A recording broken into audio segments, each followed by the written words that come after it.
Well, Seth's right outside. Oh, Seth's out there. You want to just tag team? You want to do a tag team? Okay. You just yeah. Farrah, give Seth Rogen a high five on your way out. Yeah, smack him and he'll come right in. Yeah, because we got to kind of continue. Yeah. Okay, continue. He probably won't smell as good. No. I bet. No. Okay. Oh, Jimmy.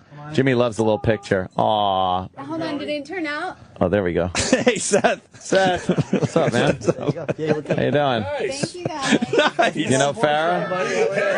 I haven't seen your movie yet, but I'm excited to check it out. See? Take it easy. Yeah, she has a movie too, Seth. I know, exactly. I'm more excited for hers than mine. Yes. And it's something about her end. I've heard. I so have heard. Yes. Yeah, she does anal. She dives right into it. She See, that's dumb, though, because she could have worked up to it and milked more money out of the situation. But she lost her anal virginity at 15. Ooh. Fuck. Yeah. Late bloomer, right? Is that evidence in the video? That was just not even an option. Like when we were growing up, it was like that wasn't a fucking that's option. Crazy. It's you like, would be You heard myths of that. Yes, it was mythical. You're right. It was a mythical thing. I think I was 30. Yeah. I'm shocked I think I was about 30. The first dick in your asshole. Wow. There you go. Oh Jesus. I like a good ass fuck. I believe 30-ish. Around there. Oh, really? Wow. Oh, it wasn't even an option. Yeah. Okay, you didn't even know how to ask for They it. dive into it young these days. Yeah, it's I miss crazy. that. Well, because they want to keep their virginity, so they become that didn't work out too well either. No. But in general, It's not a butt baby, is it? Teen Mom Butt Baby Edition would be I would watch that show. A ratings juggernaut. Exactly. I gotta tell MTV reinvents the wheel.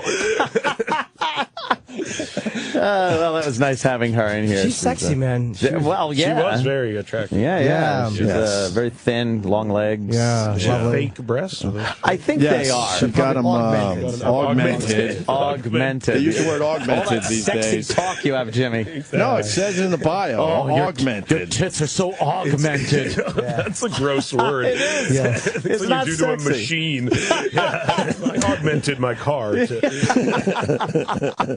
After Teen Mom, she had them augmented. Yeah, good for her. Teen Mom money. Did you just say she got breast implants? I like natural tits. Like, I don't know why women do that. They're under this. Yeah. Nothing's more sad than a porn star you like gets fake breasts. Oh, my God, After yes. you're into them already, and then you're like, oh. It should just be, regular fucking. I don't care if they're small, big, it doesn't matter. Well, just we've been lucky over the years. We've seen so many, and as soon as they take their shirt off, it's like, what the fuck? It looks great in a sweater. Every once in a while, you get one that's done right, and you're like, fuck, that's good. Yeah. No, it's true. But they always go too big, and the skin's too tight, and it doesn't move at all. It's and weird. The scars, and they remove the nipple sometimes, put it back over here. Over here now. Sometimes they're both on one side. They lose like track. like a flounder. Exactly. Seth, we've seen it all, Seth.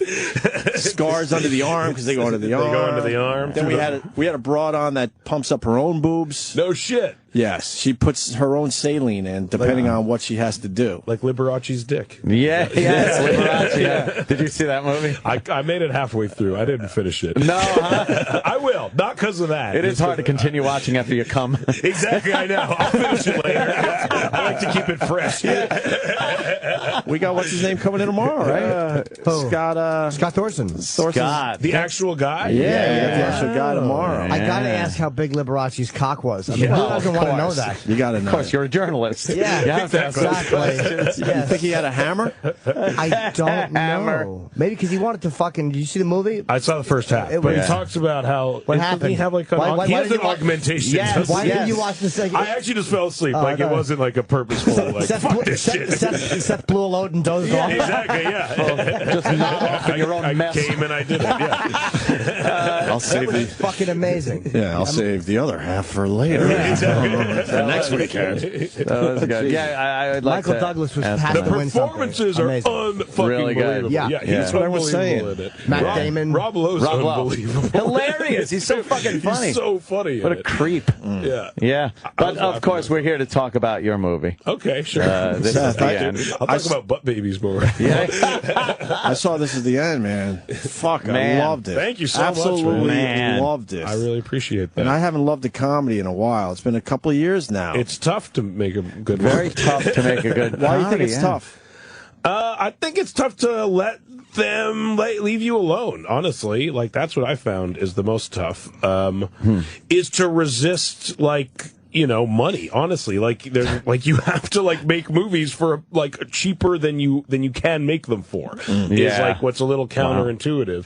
Like, we probably could make more expensive movies, but we don't because we get to make fucking crazy movies if we make cheaper movies. So, like, you literally get paid less, you have less time to make them, like, and it's taken me years to realize that that's better, but it is better, and I think that's why we've found it hard. Like, every movie we've made that isn't as good as the better movies we've made is because of the rating or the budget or just something that kind of ultimately disqualifies it from being like batshit fucking crazy, which is what you want to be able to do. Is like any idea you come up with on set, you want to be like, let's do that, and you don't ever want to be like, I don't think we can do that. Right. Well, with that said, there's so many cameos in this movie, and the one thing I was thinking as I'm sitting there, like, man, Seth's got to pay all these people. We didn't pay any of them shit. But how do you get them all to agree to do their cameos? You call it a lot of favors and just say please. Right? Yeah, wow. You just say please, and you hope.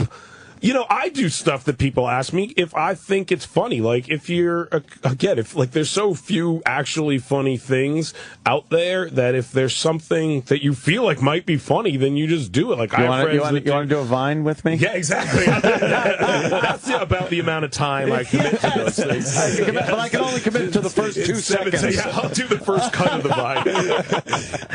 but yeah, I mean, it's just fun. People want to do funny shit. Like, it's fun for them as, you know, people who like to be funny to do funny shit. So it wasn't that hard to get people. How do you explain the movie in your words there? How do I explain the plot of the movie? Yeah. It's hard, but we say, I guess it's about a bunch of famous people that are having a party at James Franco's house, and then the apocalypse happens, and a lot of them die, and the survivors barricade themselves in the house and kind of have to deal with each other's, like, underlying, like, issues with each other and, like, their friendships and their as they ride out the apocalypse. As they ride out the end of the world. When you pick up Jay at the airport and go back to your place, I'm like, all right, I'm in. Exactly. That whole sequence, I'm like, okay, this is going to be a really fucking good movie. Thank you. And it's tough to talk about a movie I've seen that other people haven't seen. You don't want to give away shit. Yeah, it's true. But one thing you'll like, and I actually thought about this as we use war pigs in the movie. Oh, nice. And we kind of like cut it in a, like, we kind of use it as score almost, like we use the riff over and over again. And in order to do that, Ozzy Osbourne had to clear it. So he actually came himself with Sharon to our offices and watched the entire movie by himself. Wow. And he fucking loved it. And he cleared us the song for the movie. And also over the end credits, there's a new Sabbath song from his new album. Oh, that like literally kicks in like right when the movie ends. Do you mean this album? I do mean that album. But what was great is we got to listen to the whole album like in December because we got to pick which song we wanted at the end, and it was amazing. That's fucking great. It's good. Put it this way. It's so good. It's so good that it made Jimmy pop into a British accent when Ozzy was here yesterday. He was here yesterday. It's so. You talked to him in a British accent? Well, we got to play it. Ozzy and Geezer came in yesterday. And, I don't know what happened. Jimmy's such a fanboy. He literally, like, you know, if you're hanging out with people long enough, you kind of take on some of their speech patterns. The first time I had a good friend from New York, I like couldn't help it. You like, just start talking like this a little bit. A little bit here and there. Jimmy instantly became like British or Irish or Scottish. We're not even sure what it was. You became James Norton. I became the other Jim Norton, the actor who's there's an English gentleman. There's an old British Jim Norton actor. Yeah, he was sitting here yesterday. I have to confess, when Seth walked in, I laughed like him. Did you? Yes. Go back to the tape later. We are great like that. I don't know why. I've had people tell me that before, actually. Because your laugh is listen great. to this is from yesterday. It's a quick clip. They're coming in to be interviewed. Yes, and the part where he talks about how he's losing weight, Ozzy goes, "Wow, you lost a lot of weight," and then Jim tells him how he's losing weight. Listen to this put-on fucking douchey British accent. Or you could just say just a boy talking. No, douche. Ozzy Osbourne. That's me. How you doing, Ozzy? That's you. Okay. Take a seat, my friend. Hello. Hi, guys. What's up, man? How you doing, man? Take a seat. How are you? You've lost so much weight. Yeah, Jimmy lost a lot of weight. Just going to the gym. Just going to the gym. Just go to the gym. rest of the time. It's more the cadence. He took the cocky cadence. Did. And then, but there's another one right after that, too, you got to hear, because he does that. He goes, try to eat better. It's terrible. Here it is. Yeah, Jimmy lost a lot of weight. Just going to the gym. Just going to the gym and eating better. I'm so douched out by that. But I do, thank God I came right back. You did. You bounced back. Did you know it as it was happening? Yeah, I felt something was wrong. Is it me? Yeah. I think I realized that I switched histories and continents. I'm like, oh, you've just become another human. Yeah, I don't know what happened. Yeah. I just got caught up in it because they're so British. I do something almost equally embarrassing around musicians, which is I'll start singing their songs without realizing it. Shit. Like, and I do it a lot. Like, and I always, it is super fucking embarrassing. Like, if Ozzy was here, I would just start being like, and then I like have to catch myself. I'm like, oh shit, I'm fucking singing this asshole song. He'd be like, oh, I know that song. Exactly. It's like, yeah, great. Oh, yeah, I wrote that fucking song. Good for you. What the fuck? Yeah. You know it. What the fuck? You know what people seem to really like when serious actors or actors that aren't really known for comedy are funny in a movie. They do. And the cameos like that are fantastic. It doesn't happen that often when you get a serious actor. And fun. But every once in a while you have a James Franco or someone like that who actually can do both things. And was everyone really cool with like goofing on themselves, or was there something that you wrote and they're like, dude, come on, man? There was nothing like career-wise they wouldn't say. Every once in a while we would hit a wall with people that we maybe wouldn't have hit if they weren't playing themselves. We asked Jonah to say he would like suck God's dick if he liked it. And he was like, I don't know if I want to say that. And there was some Craig, like Mother Teresa's like a piece of shit line. He was like, I don't know if I want to do that. He's like, I think he's like, please don't make me say that. You're like, okay, fine. No, it was great, and he's only on for a little bit. I think people know by now. Michael Cera. Oh yeah, he's how you spun that. Yeah, because we've kind of made fun of him a little bit. How he's been playing the same guy a little bit. The sweet. He's always we love him, but you fucking hit it out of the park with that. Yeah, he was. I can't believe he did it. He plays like a coked out sexual. Yeah, okay. I didn't know if you want to say it. No, yeah, it's okay. Some of the material. Yeah, it's crazy. Yeah, and we wrote that like. It's fucking nuts. Like, we wrote it and we sent it to him, and we were like, there's no way he'll do it. And we literally got back an email just being like, okay. And then we didn't have, like, one other conversation with him about it. Yeah, whatever you need. Yeah, it's just like, whatever you're getting your ass eaten in this scene. He's like, okay, whatever. It's cool. That's the scene. He's in the bathroom. It's fantastic. And he's doing coke with Rihanna. Yeah. It was pretty good to look at, man. Unbelievable. Oh, shit, that's fantastic. And the other thing, when Danny McBride shows up in the movie, he's a fucking pimp. Yeah, he's unbelievable.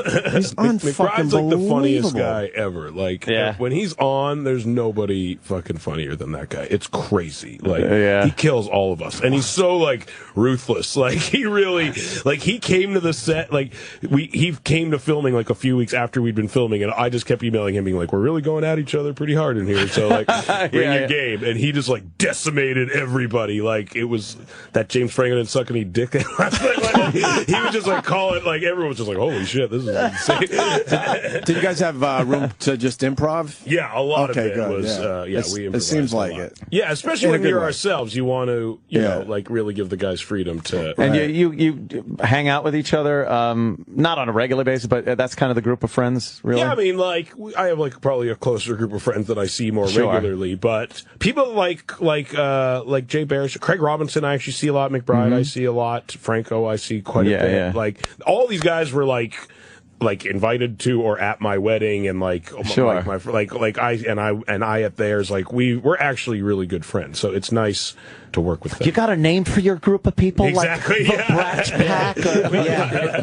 I'm so glad we don't have one of those comedy group names. Please. I call mine the Fighting Irish. Yes, of course you do. And then you sound Scottish when you do it. The commitments. Nice. shit. Yeah, very well received, the movie. It's getting good reviews. Which is ridiculous. And for there's a lot of giant cocks in the movie. It might be the best reviewed movie with giant cocks in it. Cocks. Yeah. I think that's the tagline from Rolling Stone. Exactly. That's insane. cool. Yeah, the monsters are great. The fucking special effects. No skimping on the CGI. No, you got some zombie stuff in there. You got a little of everything. We got a little of everything. I think you're going to do all right with this one, Seth. I think it's going to do okay. Yeah. I mean, we made it pretty cheap. We'll probably make back our whole budget like before the weekend's over, honestly. Nice. Yeah, How much did it cost? It's a $31 million movie. That's amazing. Yeah. That's fucking amazing. Do you think that if you make it like cheaper like that they look at it and go like, fuck, man, he's making fucking 8 times. You don't let him do what he wants because it's made cheap, makes so much. Yeah, it's exactly what it is. Like, if you're in that range, you could have as many giant cocks in your movie as you want. You could have Mike Sayer doing coke and having his ass eat, and no one says shit. No one's gonna mind. They let you go. Leave for him alone. It. It's cheap. Exactly. Yeah. It's got some names in it. We love it. You just don't want to be their biggest problem, and that's all it is. Is like, don't be the studio's biggest fucking problem. And like, we've been the biggest problem, and like, you don't want to be the biggest problem. Yeah. You want to be like the other thing that they're not worried about. Like, Jesus that's Christ. way fucking better. What movie was the big problem? Green Hornet was their biggest problem. Fucking superhero movies, right? Yeah, those are always their biggest problem. Those are the biggest problems. No matter what studio you're at, whatever superhero movie they're making is their biggest problem. Yeah. All the brass got their fucking hands in it, right? Yeah, and it's expensive and it's spinning out, and we're the movie that we're just making, and they're not worried about it. What's going on in the corner? It's just Seth. Don't worry about it. No, the fucking the villain costume. It's true. It's exactly what it is. Talk to the mailroom clerk. He's got an idea about the boots. Yeah, it's true. And as we were those guys, you see other guys like being able to do whatever the fuck they want. Oh, you're like, fuck. That guy. We're absorbing all the attention. You got anything you're working on now? Anything in the pipe? Not you, Jimmy. Yeah, we're about to make another. We're going to direct another movie with me and James Franco about 2 journalists who try to assassinate Kim Jong-un while interviewing him. Oh, interesting. That's a good concept. That is good. Yeah. All right. We were just talking about that, like that whole assassinate using the guise of a journalist. Right. Yeah, well, that's how the idea came up, honestly. Yes. Literally. It was like we were joking around about, like, how come they don't kill him? And they were like, why don't we make a movie where they try to kill him? And, so it's about, like, a guy. It's like Franco plays like a Ryan Seacrest type guy, and we find out that Kim Jong-un's like a fan of his. Like, he's a fan of American bullshit. And so we get an interview with him, and then the CIA asks us to assassinate him, like, while we're there interviewing him, basically. Yeah, we were talking to Mike Baker, who's an ex-CIA operative. Yeah. He was in here. We were talking about Osama bin Laden and some of the videos of him back in the day. And it's like, just fucking have a gun camera or something like that. Yeah. And he actually looked at me and he goes, oh, yeah, we never thought of that. Yeah, exactly. like, yeah, who the fuck am I talking to? What an asshole. Just Walter Cronkite said no. Are you fucking kidding me? You kill him. Yeah. Well, that's a great idea, and especially using the goofiness of Kim Jong-un. Yeah, I know. Has he agreed to do it? He's and we're not paying him, but he's just a comedy fan, apparently. Can get a cameo, can't Exactly. You? God damn. We're good with cameos. How'd you like directing it? I loved it. It was really, it was actually really fun. Like we've written a lot of these movies, and then you don't get to be the one to execute them, and they've often have turned out better than we probably would have done. But it's fun to just be able to see it through and actually like do it how you picture it. Yeah. It's definitely the most fun part of the job. Like, it's not harder than producing a movie, which is what we're used to doing. Like, it's way fucking harder to get someone to give you $30 million than it is to spend $30 million. And that's what the director is doing, is spending all the money that other people are getting. Right. So it's, like, actually really enjoyable. Like, it's kind of the least stressful part of making the movie. Like, everything, like, it's sandwiched in shit. Like getting the movie ready sucks, and then promoting, making sure that the trailers are good, and the TV spots and the press, making sure that it's good, like all that stuff is a fucking pain in the ass. Actually making the movie is like by far the most fun part of the process. And as far as directing, how did you just jump into directing at some point? Yeah. And were you petrified? That seems like a daunting task. It does seem daunting, but I think what we slowly realized is what we had been doing was actually harder. Like that producing the movies and making sure the director wasn't going going off the fucking rails and doing something crazy like that. Like there was a point where we realized like this is less stressful than not directing the movies. But I think like you probably need a lot of self-confidence because you think you get on set and people are now like, all right, that's the guy. Yeah. He's the guy that's doing this. And you're just sitting there going, oh my God, I'm the guy and I don't have a fucking clue. No, you have to. It's true. That would happen every once in a while. You'd look around and you'd be like, oh, I'm the one that has to move this. Like, you have to figure this out. No one else is going to do this. You know? Oh, I'm the one who has to say. Getting done? Yeah, exactly. Like, oh, everyone's waiting for me to tell them what to do. And every time you'd be like, why is anyone doing anything? Oh, because I haven't fucking decided what we're doing yet. But generally, you need to plan. You plan a lot. You just try to make sure that doesn't happen. A good team helps. Like the first aid, we have a good first AD who we work with. Like that kind of stuff. Like your infrastructure is helpful in that situation. I hear a lot of assistants help and a lot of like a DP, a good DP. Good DP is very helpful. We have this young guy, Brandon, who's awesome and like really like he's one of our good friends now. Like it's good to have like guys like that around you. Yeah, because I've seen some directors where it's like they kind of look through the lens. Yeah. And then you don't even see him anymore. No, it's like true. Everyone else kind of does everything. Yeah, and we're always like writing, like we're pitching jokes during the scenes and during the takes, and like I think we do a much more active version. Like sometimes they literally just like say the same shit every time. Like we never do that ever. We always trying to That's smart. push them to find crazier new shit. And that's got to be so important in a comedy because I don't even know how comedies can be filmed like a regular movie where all right, that's the 20th fucking take of this joke, and you got to still look like you're authentically. It is hard. Yeah, it's funny. And what's hard with this is like if someone improvised something funny, then you do have to do that. Then you have to cover it from all the guys' angles and like make sure it's funny. And it ends up you do have to do it 20 times to make sure it's the best version. But like, was that ever funny? Like, what the fuck are we doing? Funny? What the fuck? But you gotta I genuinely think that if we think it's funny and we're dying, if we think this is genuinely fucking funny, then it is almost always actually funny. There's it's very rare that we are this is super fucking funny and we're just totally You're wrong. all missing the fucking mark there. And it's and I think people can tell when you when I watch South Park, which I love, I genuinely get a sense that they think it's funny. Right. Which is one of my favorite parts of the show. You can tell it's one of the reasons your show is great. You can tell you guys actually laugh at each other. I fucking love it. And it's nice, and I think that actually comes across. The South Park documentary was great because you saw them kind of talking to each other, working out a bit, and then getting on the mics in the studio and laughing their fucking asses off. And you can tell. I genuinely think you can tell that the second they turn off the microphones, they're laughing. They're laughing, and at just the most inane dick joke stuff. Exactly. And you really get a feel for who the people are. And it's really funny. Somehow, I you don't think that was happening on Caddyshack 2. Exactly. Jackie Gleason wasn't. I can't do another take. Jackie Mason. Mason. Should have been Jackie Gleason. Was that funny? Yeah, it should have been. In his state at the time. Not one guy thought that was a bad idea.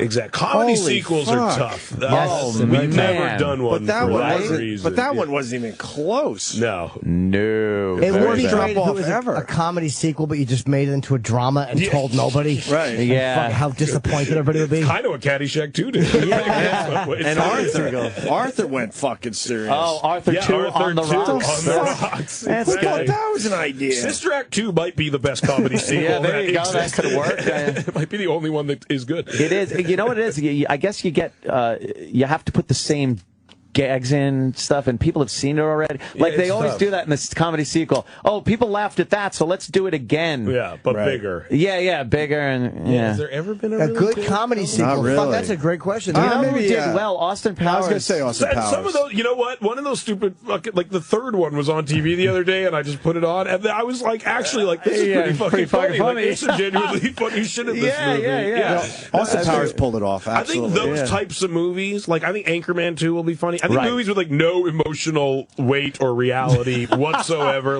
They're almost making fun of the concept of the fact that they are movies in and of themselves. I think those airplane movies. Those have genuinely Naked Guns is funny. Yeah, the Naked Guns are funny. Yeah. Hangover kind of pulled it off at the second one. The second one's crazy. Yeah. I mean, there was a drop off, but it didn't suck. It's hard to. It's hard though. Something like that. Definitely To capture the magic again. Yes. Yeah. And the I didn't magic. see 3 yet. I didn't see. No, I haven't Anyone see either. 3. No. I've never But we're seen not one. talking about that. This is the end. This is the end. How was God. Barbara For the love of Streisand? God. I mean, she's somebody that we none of us ever get to kind of be around. And you spent It a lot was of time really with her. cool, actually, to be around someone like that. I mean, as someone who's like a fan of movies and shit like that, like she just knew everyone.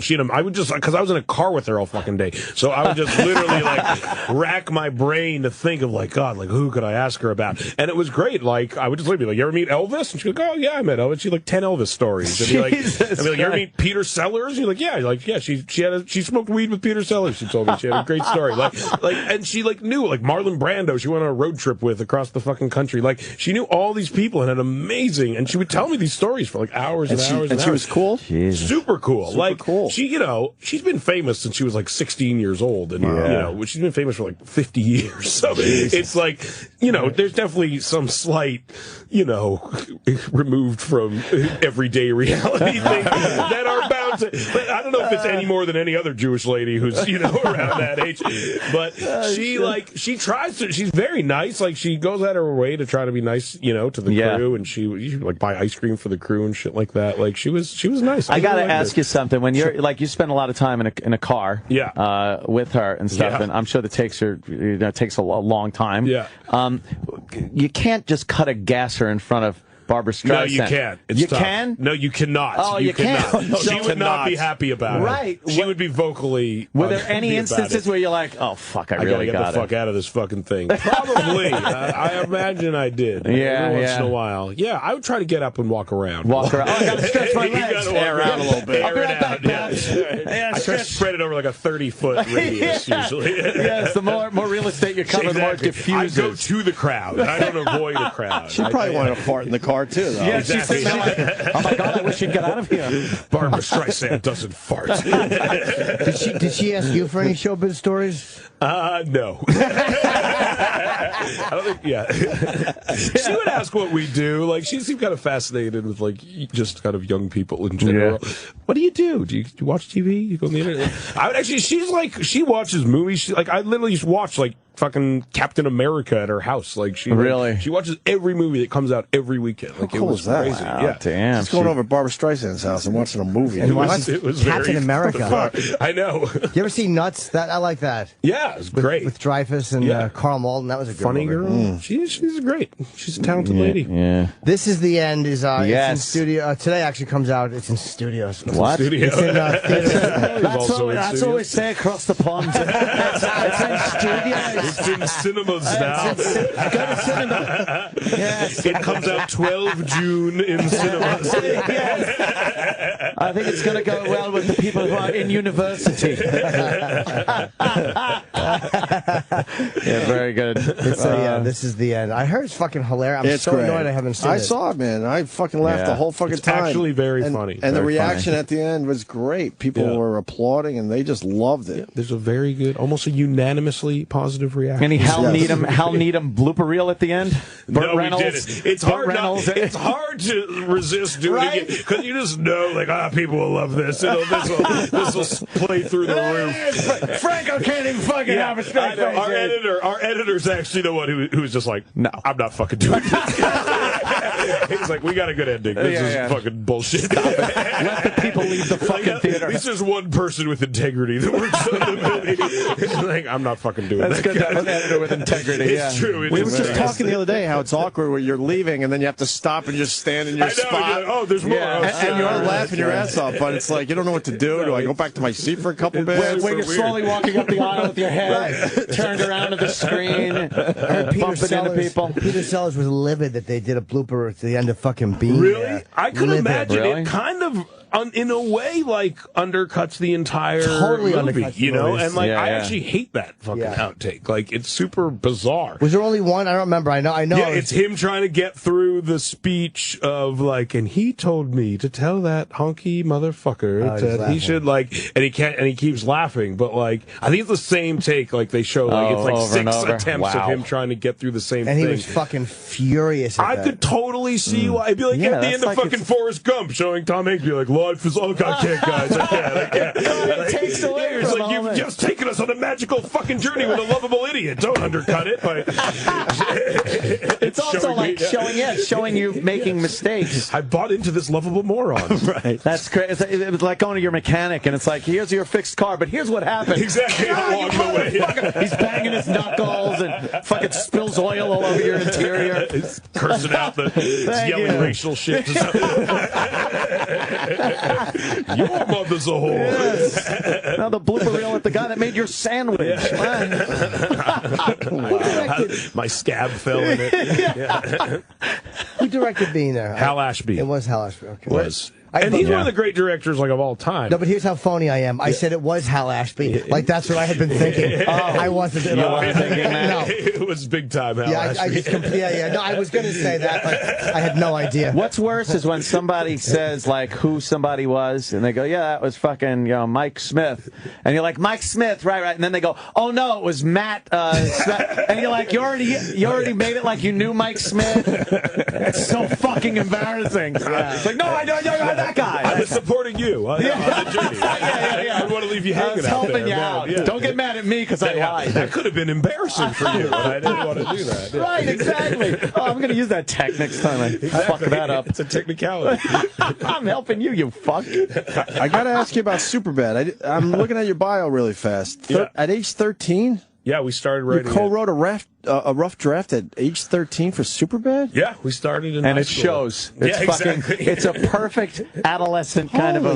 No, it's like we were virgins. Like literally, all we were thinking about was getting laid, and and if we would never get fucking laid, and we had we got a fake ID around the time, and even literally when we were in high school, the script was always about guys who wanted to get laid, and girls asked them to buy liquor to get to a party for them, and it literally always falls. I get all that, but writing it at 13 is what's amazing. Yeah, we sat down. Dude, that is amazing. That movie, by the way, is its decade's version of what Porky's was in the 70s and Fast Times at Ridgemont High in the 80s. Right. It fucking defines a decade for that type of comedy.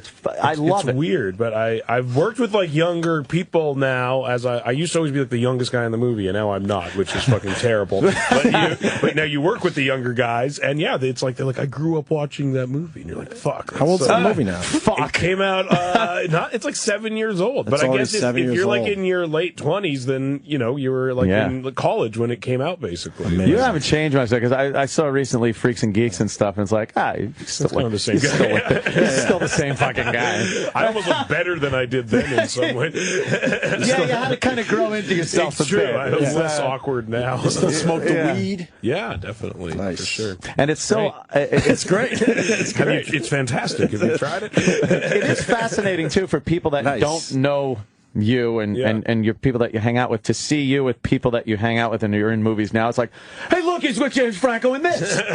They've known each other forever. It's true. This is amazing. I met Frank when I was 16 years old. 16? Yeah, it's fucking crazy to think of that now. What was he doing back then? We did Freaks and Geeks together. We were on the same TV show. He was just a handsome, it's a handsome actor. But he wasn't in movies yet, right? He was not in movies yet. He was in a teen movie, but he was the same. He I have a painting hanging on my wall that James Franco gave me when I was 16 years old. He's always been really into that art stuff, and he would always be on set reading a fucking Nietzsche book, and you'd be like, this guy's full of shit. And now 15 years later, you're like, maybe he's not full of shit. He's actually into that stuff. That's a hell of a fucking gag to pull for 15 years. He's really committed to this handsome, smart guy. That Asian, like that fucking Chinese magician in the Prestige. Exactly. He's living the part. He's really doing it. Yeah.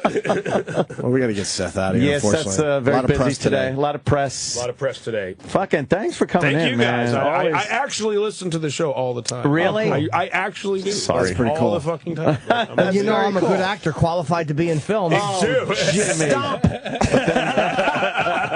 That's me as an FBI agent. That's all you need. You got to cast a fresh-faced young kid. Yeah. If you're redoing something maybe in Dublin or Maybe I hear they're doing a Trainspotting sequel, so maybe you could get Trainspotting, Oliver Twist. I'll play the baby on the ceiling in part 2. Exactly.